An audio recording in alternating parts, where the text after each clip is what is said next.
오늘도 예배드리기에 모인 모든 우리 귀한 성도님들에게 하늘아버지의 놀라운 은혜 원청이 10년 가운데 충만하게 풍성하게 부어지기를 간절히 축원합니다.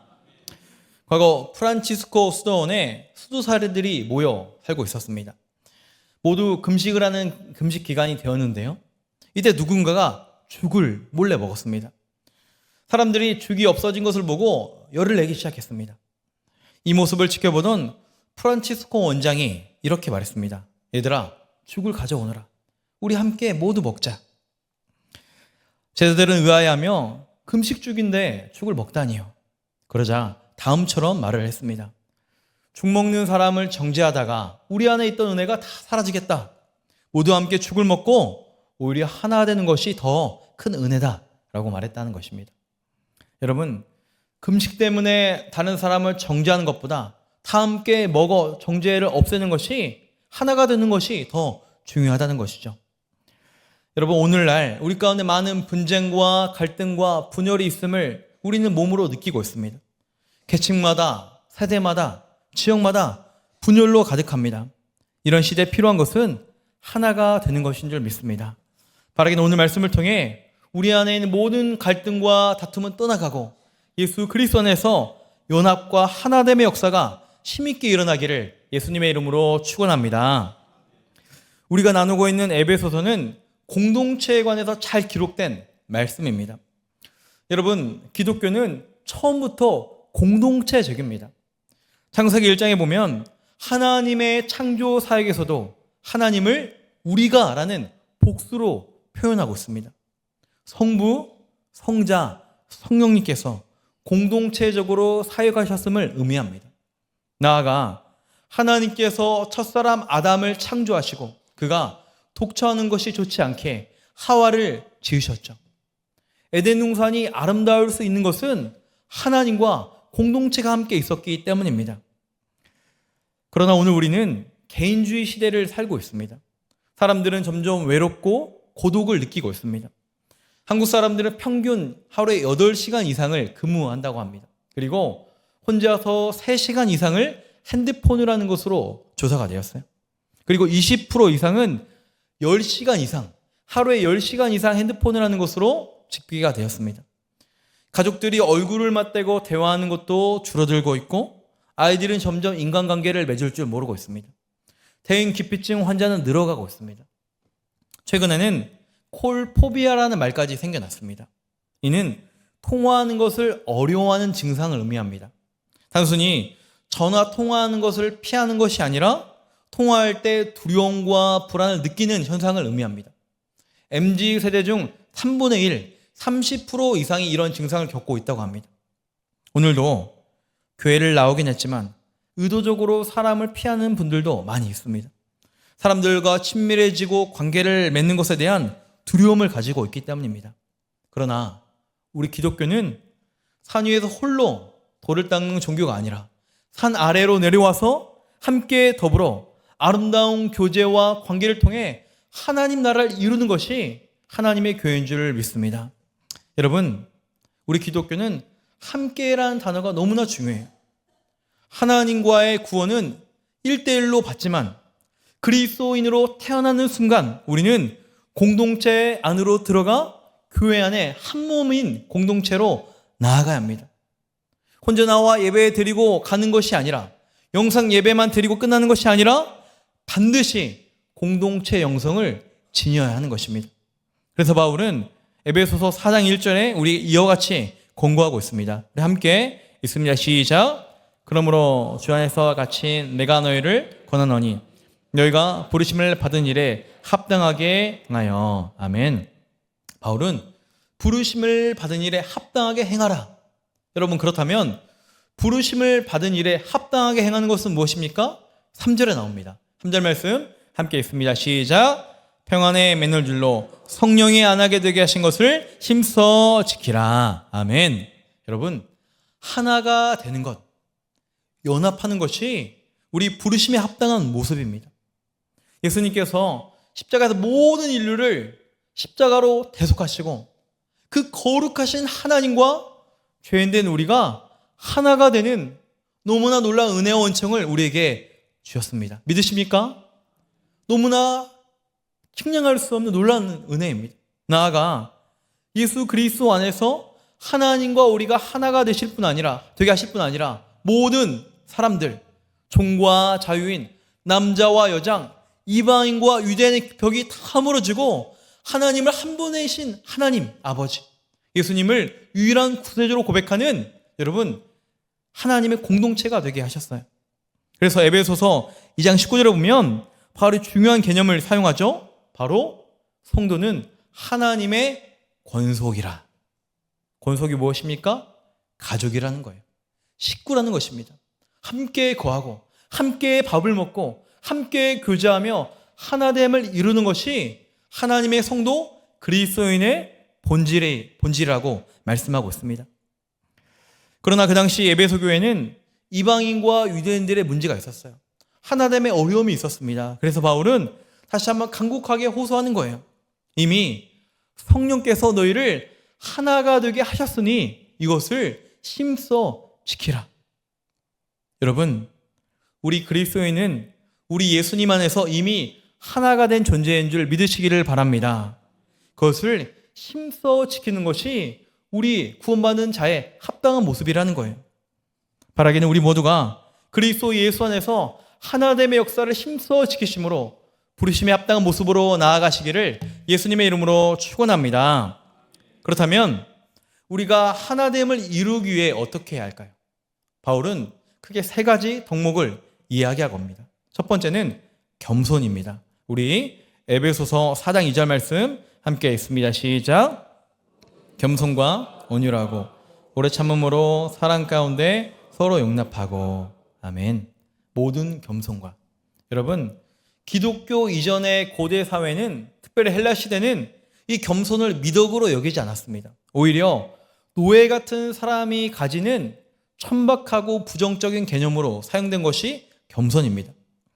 오늘날에도 겸손하게 자신을 낮추는 사람을 업신여기고 자기를 과시하고 드러내는 사람을 인정해주고 대우해주는 경향이 있죠.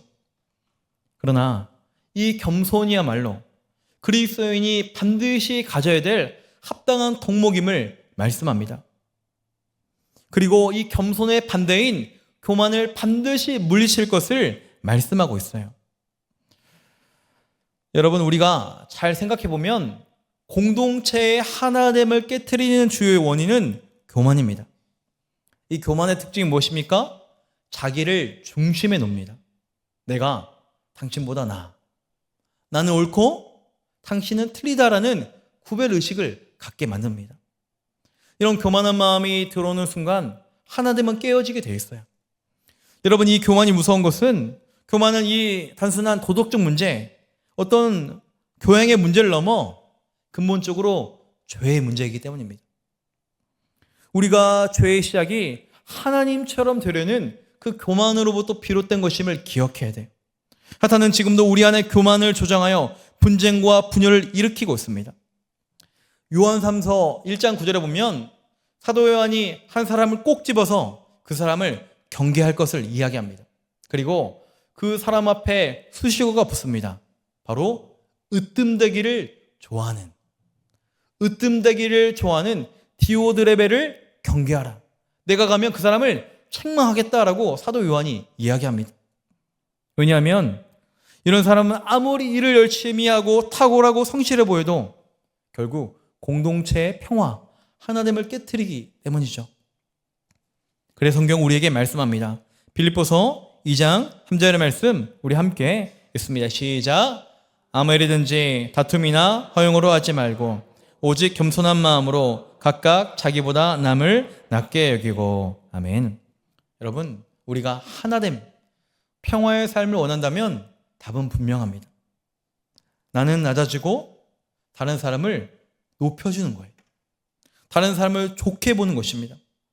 항상 다른 사람의 좋은 점을 바라보며 나의 연약함을 돌보는 것이 겸손이라는 거예요. 교만이 나는 옳고 나는 높아지고 다른 사람을 정죄하는 것이라면, 겸손은 다른 사람을 좋게 보고 나 자신을 돌보는 것입니다. 설령 상대방의 문제가 있다 할지라도 그 문제까지 품지 못하는 나 자신을 돌아보는 것이 겸손의 모습입니다. 여러분, 항상 다른 사람이 문제라고 생각하는 사람은 결코 해결될 길이 없어요. 다른 사람을 향해 손가락질하고 탓하는 동안에 문제가 해결될 수가 없다는 거예요. 그래서 문제 해결의 출발은 너가 아니라 나로부터 비롯되는 것입니다. 저는 어릴 적 돌아가셨지만 고 이중표 목사님께서 설교 중에 하신 말씀이 30년 가까이 지난 지금도 아직도 기억이 나요. 목사님께서 서울 서초구에서 서울 한신교회를 개척하시고 교회가 막 부흥이 되었습니다. 그리고 분당에서도 한신교회를 개척하셨는데요. 그 당시 분당은 아직 개발이 활발하게 이루어지기 전이었습니다. 개척 초기에 여러 가지 불만들이 나왔어요. 목사님, 왜 일을 이렇게 하십니까? 이런 일 이렇게 해야 하지 않습니까? 목사님, 설교할 때 왜 맨날 별세만 이야기하십니까? 몇 명의 직분자들이 목사님을 굉장히 힘들게 했어요. 이 마음이 너무 괴로워서 기도했습니다. 하나님, 너무 괴롭습니다. 저를 그토록 괴롭히는 저 사람들 어떻게 합니까? 마음을 변화시켜 주시든지 다른 곳에 보내시든지 해달라고 기도할 때 성령께서 응답하셨습니다. 이 목사야, 나도 못 고친다. 하나님도 못 고친다는 거예요. 너무나 황당한 답변이 들려왔습니다. 그러면서 바리새인 사두개인들을 생각나게 하셨어요. 하나님도 못 고치면 저는 어떻게 합니까? 이렇게 항변할 때 다시 응답이 왔어요. 그런데 이 목사, 내가 죽으면 돼. 목사인 내가 죽으면 교회는 살 거야. 그때 목사님께서 하나님의 말씀 앞에 다시 깨닫게 되었다고 합니다. 모든 문제 해결은 내가 죽어야 하는 것이구나. 내가 죽을 때 가정에 살고, 목사인 내가 죽을 때 교회가 사는구나. 내가 예수님과 함께 죽고 그분의 죽으심에 동참할 때 이제 내가 사는 것이 아니요, 내 안에 그리스도께서 비로소 살아서 역사하시는구나. 갈라디아서 2장 20절의 말씀이 다시 고백되어지고 그렇게 목회를 힘차게 시작하셨다고 말씀하셨습니다. 사랑하는 성도 여러분, 죽어야 사는 것이 부활의 진리인 줄 믿습니다. 나는 철저히 죽어지고 예수님만이 드러나는 삶, 이것이 공동체가 하나가 되는 길인 줄 믿습니다. 바라기는 우리 안에 끊임없이 올라오는 교만한 자와 못된 교만을 다 꺾어버리고 예수님의 성품과 사랑과 은혜가 살아 역사하여 하나된 공동체를 이루시기를 예수님의 이름으로 축원합니다. 두 번째로, 하나됨을 이루기 위해서 온유함이 필요해요. 우리 4장 2절의 말씀 다시 한번 읽습니다. 시작. 모든 겸손과 온유로 하고 오래 참음으로 사랑 가운데 서로 용납하고. 아멘. 우리가 온유라는 말을 생각할 때 약하다, 유약하다라는 이미지를 떠올리기가 쉽습니다. 그러나 성경에서 말씀하는 온유를 언어로 보면 잘 통제되고 절제되어 있는 힘을 의미합니다. 마치 거친 야생말이 노련한 조련사에 의해서 훈련된 상태를 온유한 상태라고 말하고 있어요. 그러므로 성경에서 말씀한 온유는 단순히 유하는 것이 아니라 우리의 본능과 마음과 언어와 행실이 하나님에 의해 통제를 받는 상태를 온유하다라고 말하고 있어요. 내 기분대로, 내 성질대로 할 수도 있지만 하나님과 공동체를 위해서 조절하고 다스리는 사람이 온유한 사람의 모습인 거예요. 저와 여러분, 이런 온유한 자가 되시기를 간절히 축복합니다. 여러분, 이런 온유한 사람이야말로 진정 내적으로 강한 사람인 거예요. 우리 보통 피해를 보고 어려움을 당하면 보복하고 싶고 갚아주고 싶습니다. 이것이 우리 본능적인 모습이에요. 그러나 보복하고 싶어도 보복하지 않으려면 내적인 강인함이 있어야 돼요. 그러므로 자기 성질대로 사는 사람은 겉으로 보기에 강해 보여도 그 사람이 약하다는 증거입니다. 예수님께서는 우리에게 진정 온유함이 무엇인지를 보여주셨죠. 가장 전능한 천재의 창조주가 가장 약한 인간이 되시고 인간의 육신의 연약함을 따라 살 수 있었지만 하나님의 뜻을 위해 십자가를 지심으로 하나님과 우리를 하나가 되게 하신 온유함을 보여주셨습니다. 마태복음 11장 29절에서도 예수님께서 자신을 소개하실 때 어떻게 말씀하십니까? 나는 마음이 온유하고 겸손하니 나의 멍에를 메고 내게 배우라. 그리하면 너희 마음이 쉼을 얻으리라. 예수님의 온유함을 우리가 배워야 되는 거예요. 여러분, 우리가 이사할 때 유리 그릇 같은 것을 어떻게 합니까? 부드러운 천이나 쿠션이 있는 포장지에 쌉니다. 혹은 그릇 사이에 신문지나 스티로폼 같은 것들을 끼워 넣습니다. 그러면 운반 중에 서로 그릇이 부딪혀도 깨지지 않아요. 그릇 사이에 있는 부드러운 쿠션이 충격을 흡수하기 때문입니다. 온유가 바로 이 쿠션 같은 거예요. 그래서 공동체에 온유한 사람이 있다면 때론 의견이 다르고 관점이 다르고 생각이 달라도 하나됨을 유지할 수 있다는 거예요. 바라기는 저와 여러분 이런 온유한 사람이 되어 우리 안에 다툼과 갈등을 이겨내고 온유함으로 하나됨의 역사를 이루시기를 예수님의 이름으로 축원합니다. 세 번째로 하나됨을 이루기 위해서 오래 참음, 인내가 필요합니다. 4장 2절 말씀 다시 한번 읽습니다. 시작. 모든 겸손과 온유라고 오래 참음으로 사랑 가운데 서로 용납하고. 아멘. 우리가 한 가지 생각해야 할 것은 완벽한 공동체는 여러분 이 땅에 없습니다. 항상 좋고 항상 행복한 공동체 이 땅에 없습니다. 우리가 지금 5월부터 사랑방 공동체를 시작했는데요. 여러분 사랑방 공동체 완벽할까요? 대답을 잘 하셔야 돼요. 완벽합니까? 네, 완벽하지 않죠. 미흡함이 있습니다. 새로운 식구들과 보면서 어색하기도 하고요. 새로 시작했기 때문에 오히려 이전 구역이 더 나아 보일 수도 있어요. 그래서 바울이 에베소서에서 반복적으로 강조하는 게 있어요. 교회는 하나님의 공동체는 함께 지어져 간다는 거예요. 이미 완성된 것이 아니라 함께 지어져 가는 것이 하나님의 공동체, 교회, 우리로 하면 사랑방 모임이라는 것입니다. 현재 진행형이에요. 건물로 치면 준공검사가 되지 않는 공사판과 같습니다. 여러분, 공사판을 가보셨습니까? 얼마나 복잡해요. 우리 지금 태성전 건축하는 곳에 가면 깨끗하게 정돈되어 있을까요? 이제 앞으로 난리가 날까요? 난리가 날 거예요. 여러 가지 자재가 오고 공사하는 동안에 난리가 복잡할 거예요. 낙석을 조심하세요. 해당 기간 동안 소음이 날 수 있으니 불편하더라도 양해를 부탁드립니다. 통행에 불편을 드려 매우 죄송합니다. 이것이 우리 공동체의 모습이에요. 우리는 아직 공사 중이기 때문입니다. 우리로 인해 머리가 깨진 사람이 있고 상처받고 눈물 흘린 사람이 있다는 거예요. 싸움과 갈등이 있는 것 당연한 것입니다. 그러나 서로가 서로에 대해 오래 참아줄 때 주님 안에서 완성으로 나아가는 것입니다. 불완전한 교회를 보면 미약해 보이고 실수할 것 같지만 하나님께서 언젠가 완성케 하실 것입니다. 이렇게 실수 많고 부족하지만 지어자는 교회를 통해 하나님은 역사하십니다. 하나님께서 우리가 미약해도 서로 인내하며 나아갈 때 하나님께서 하나님의 뜻을 당신의 공동체를 이루실 것을 확신하시기를 축원합니다. 이렇게 인내할 때 상대방을 참아줄 때 함께 세워져가는 공동체가 되는 거예요. 이것이 우리가 가진 소망입니다.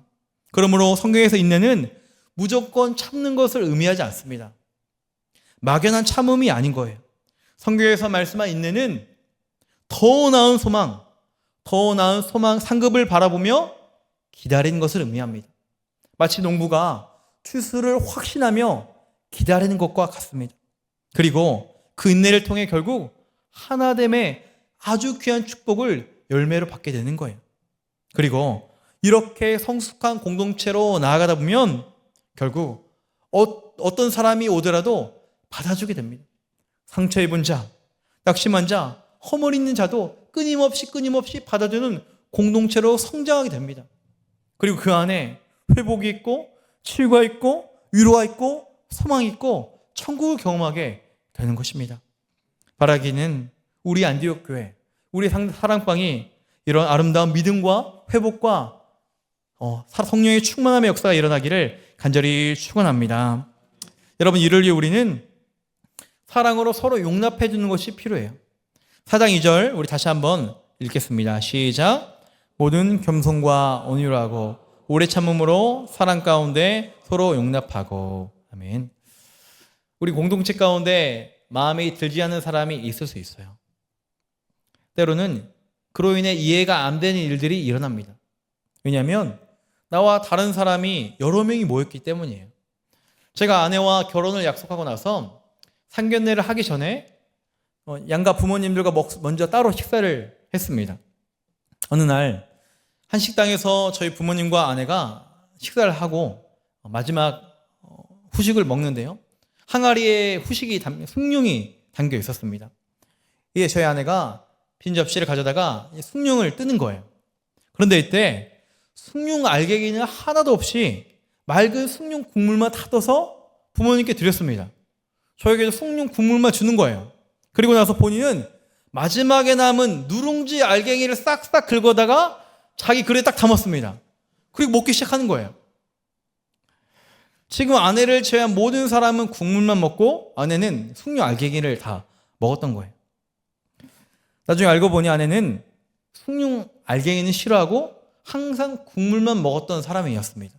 그래서 아내는 부모님을 생각하는 마음에 자기가 좋아하는 국물은 다 드리고 평범하게 먹지도 않는 그 알갱이를 십자가를 짓는 마음으로 먹었던 거예요. 서로 다르기 때문이죠. 나중에 이 사실을 알았을 때 한참을 웃었던 기억이 납니다. 김동욱 목사님께서 말씀하신 둘째 아들 이야기도 여러분 떠올랐습니다. 목사님의 둘째 아들이 어느 날 귀걸이를 하고 나타났습니다. 그리고 그때의 충격이 아직도 지워지지 않는다고 말씀하셨어요. 둘째가 귀걸이를 했다는 것을 알았을 때 밤을 새워 고민을 했습니다. 책상에 앉아 종이를 펴놓고 생각을 정리하기 시작했습니다. 그리고 정리한 결론이 다음과 같습니다. 내가 목사지 지가 목사냐. 우리 둘째가 오늘 귀걸이를 했다면 오늘 생각하고 오늘 한 것은 아닐 것이다. 틀림없이 오래전부터 생각해 오던 것을 오늘 했을 것이다. 둘째가 하고 싶었던 것을 그동안 참았다면 틀림없이 나 때문에 참았을 것이다. 나 때문에 둘째가 얼마 동안이라도 참았다면 나도 옳고 그른 것을 떠나 참아줄 줄 알아야 한다. 그렇게 생각하자 힘들었던 마음이 정리가 되고 그렇게 생각했던 자신이 훌륭해 생각해 보였습니다. 그리고 마음이 노그러지기 시작했습니다. 그리고 그 자리에서 아이에게 메일을 보냈습니다. 귀걸이가 예쁜지 어디 한번 보자. 돈이 없어서 별로 좋지 못한 것을 샀을 터이니 내가 좋은 곳으로 사주마. 참음에서 용납으로 마음이 발전했습니다. 지금 생각해보면 귀걸이는 그저 귀걸이였다는 거예요. 아이는 여전히 학교 생활도 잘했고 신앙생활도 잘했습니다. 귀걸이 때문에 아이가 삐뚤어졌다는 생각이 들지 않았습니다. 하나님의 은혜로 참음과 용납을 실천했더니 둘째 아들과의 하나됨을 지켜낼 수 있었다라는 거예요. 여러분, 오래 참음은 용납의 모습으로 이어져야 합니다. 나와 생각이 다르고 모습이 다른 사람을 보며 판단하기보다 우리는 용납을 연습해야 합니다. 신앙생활은 내가 어디까지 담아낼 수 있는가의 싸움이에요. 다른 사람과 분을 내며 말다툼을 하는 싸움이 아니라 얼마나 참아낼 수 있는가의 싸움을 우리가 해야 하는 것입니다. 여러분, 우리 가운데 신앙생활 하면서도 싫어하는 사람이 생길 수 있습니다. 그것은 그런 사람을 통해서 나를 훈련시키시려는 하나님의 의도가 있다는 거예요. 다른 사람의 관계를 통해 하나님은 우리를 바라보게 하십니다. 하나님은 우리가 얼마나 많은 일을 했는가 이것을 묻는 것이 아니라 얼마나 하나님을 위해 헌신했는가를 물으십니다. 바라기는 이 시간 우리 모두가 예수님의 마음을 본받기를 원합니다. 예수님께서 죄인된 우리를 하나님과 하나 되기 위해 인내하시고 용납하시고 참으시되 죽기까지 참으시고 용납하신 것처럼 우리도 주님의 마음을 본받아 인내와 용납으로 하나됨의 역사를 이루시기를 축원합니다. 그리고 우리는 이를 위해 성령의 도우심을 구해야 돼요. 오늘 바울이 강조한 겸손, 온유, 인내, 용납은 모두 성령님의 열매입니다. 우리의 심지혜가 아니라 성령의 능력으로 가능하다는 거예요. 반대로 말하면 우리가 연약해도 성령께서 함께 하시면 할 수 있다는 말씀입니다. 우리는 겸손하기 어렵고 인내 한계를 느끼지만 성령께 붙들리면 놀라운 역사가 반드시 일어날 줄 믿으시기를 축원합니다. 그러므로 우리가 날마다 우리의 의지를 드리고 성령의 도우심을 간구하며 나아가시기를 소망합니다. 성령께서 우리의 공동체를 점차 하나의 공동체로 완성해 가실 거예요. 때론 그 과정에 실패할 수도 있고 넘어질 수도 있어요. 여러분 괜찮습니다. 왜냐하면 우리는 공사 중이기 때문이에요. 수리하고 보수하는 거예요. 성령 안에서 완성을 향해 나아가는 것입니다. 바라기는 이 믿음과 소망을 가지고 성령의 능력으로 하나됨의 역사를 지속적으로 이루시기를 축원합니다. 그리하여 여러분의 삶을 통해 참된 공동체가 무엇인지, 참된 사랑이 무엇인지, 참된 연합이 무엇인지 보여주시며, 그리고 그런 말미암아 참된 평화와 하나됨, 회복과 치유를 우리 공동체를 통해서 아름답게 경험하시기를 예수님의 이름으로 축원합니다. 이 시간 우리 이 말씀을 생각하며 결단하며 찬양하기 원합니다.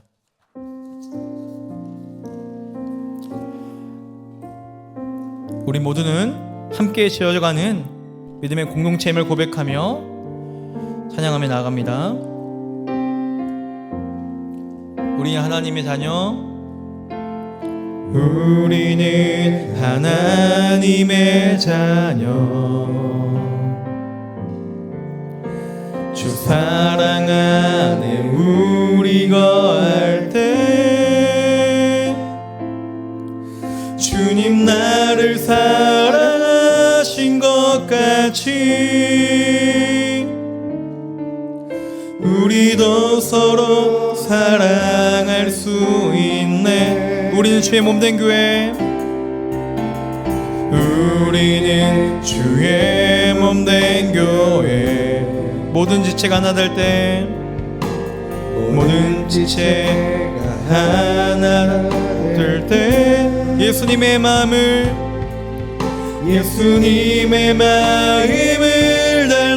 닮아가며 고통과 즐거움 함께 나누네. 하나님 안에서 우리 서로 이어져 주가 거하실 성전이 되네. 모퉁이 돌 되신 예수와 하나 되게 하신 성령 안에 함께 지어져. 하나님 안에서 우리 서로 이어져. 하나님 안에서 우리 서로 이어져 주가 거하실 성전이 되네. 모퉁이 돌 되신 예수와 하나 되게 하신 성령 안에 함께 지어져 가네. 기도하기 원합니다. 여러분, 예수님은 우리를 이미 하나로 부르셨습니다. 한 분이신 하나님을 아버지로 모시며 오직 한 분이신 구세주 예수님을 머리로 모신 공동체로 이미 하나로 부름받았습니다. 그러나 악한 마귀는 하나 된 것을 깨트리며 분쟁과 분열로 우리를 넘어뜨리려 하고 있습니다. 이 시간 하나님, 구원받은 하나님의 백성답게 하나됨을 힘써 지키는 우리 모두가 되게 하여 주옵소서. 예수님의 마음을 본받아 우리 안에 모든 교만과 우리 못된 자아를 다 꺾고 겸손한 마음으로 다른 사람을 좋게 보며 우리 연약함을 발견케 하옵소서. 예수님의 온유하심을 본받아 기분 따라 성질 따라 말하고 행동하지 않게 하시고 하나님과 공동체를 위해 우리 입술과 우리 행동을 통치하게 하여 주옵소서. 때로는 서로가 달라도 더 나은 공동체를 바라보며 용납하고 인내함으로 하나된 공동체, 하나된 안디옥교회, 하나된 사랑의 사랑방을 이루게 하여 주시옵소서. 이제 주님의 이름 부르며 합심으로 기도하며 나갑니다.